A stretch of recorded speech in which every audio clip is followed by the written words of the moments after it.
Since এবং for এর ব্যবহার সম্পর্কে বলবো। মূলত অনেকেই সিন্স কোথায় ব্যবহার হয় এবং ফর কোথায় ব্যবহার হয় এই দুইটার পার্থক্যটা অনেকেই বুঝতে পারে না, সেই জন্য আজকে এই ভিডিওটা করা মূলত। তো শুরু করছি। দেখেন, সিন্স এবং ফর হলো প্রিপোজিশন, কখনো কনজাংশন হিসেবেও ব্যবহার হয়, যা সাধারণত প্রেজেন্ট পারফেক্ট এবং প্রেজেন্ট পারফেক্ট কন্টিনিউয়াস টেন্সে সময়ে বোঝাতে ব্যবহার হয়। এই দুই টেন্স ছাড়াও অন্যান্য টেন্সও সাধারণত ব্যবহার হয়, কিন্তু এটিতে একটু বেশি ব্যবহার হয় আর কি মূলত। আচ্ছা, সিন্সটা প্রথমে বুঝাই। সিন্স হলো সিন্স নির্দিষ্ট সময়, পয়েন্ট অফ টাইম বোঝায়, অর্থাৎ কখন থেকে কোনো কাজ শুরু হয়েছে এরকম বোঝায় আর কি। Rule since plus point of time.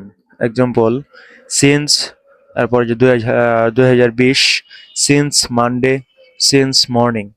Sentence, I have lived here since 2020। মানে এরকম একটা নির্দিষ্ট সময়, পয়েন্ট অফ টাইম বোঝায়, এই সময় থেকে শুরু হয়ে গেছে, এই সময় থেকে কাজ চলতেছে, এরকম বোঝালে তখন সিন্স হয়। এই হলো সিন্সের ব্যবহারটা। আচ্ছা, এখন হলো ফর। ফর এর ব্যবহার হলো, ফর মূলত বোঝায় কত কত সময় ধরে কাজ চলমান, মানে চলছে, কত সময় ধরে, একটা সময়ের নির্দিষ্ট অ্যামাউন্ট বোঝায় আর কি। মূল কথা হচ্ছে, তাহলে রুলসটা হলো for plus period of time, মানে এই যে পিরিয়ড মানে অ্যামাউন্ট অফ টাইম, সময়টা কতটুকু সময় নির্দিষ্ট করে বলা আর কি। আচ্ছা, example, for 5 year, for 2 hour, for 3 day. Sentence, I have lived here for 5 ইয়ার।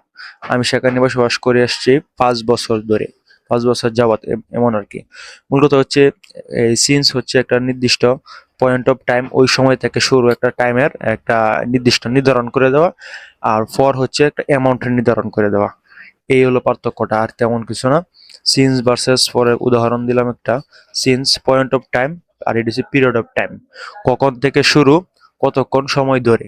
এই since 2020 for 5 year, since Monday for 3 days. Shortcut, since নির্দিষ্ট সময়, পয়েন্ট অফ টাইম, আর ফর সময়, সময়কাল, পিরিয়ড অফ টাইম। মনে রাখুন সহজে, সিন্স কখন থেকে, আর ফর কত সময় ধরে। এই ছিল আজকের শর্ট একটা ভিডিও। অনেকের কনফিউশন দূর হয়েছে আশা করি। ভিডিওটা ভালোভাবে লক্ষ্য করবেন, পরবর্তী ভিডিওর জন্য আমাদের পাশে থাকবেন। ধন্যবাদ সকলকে।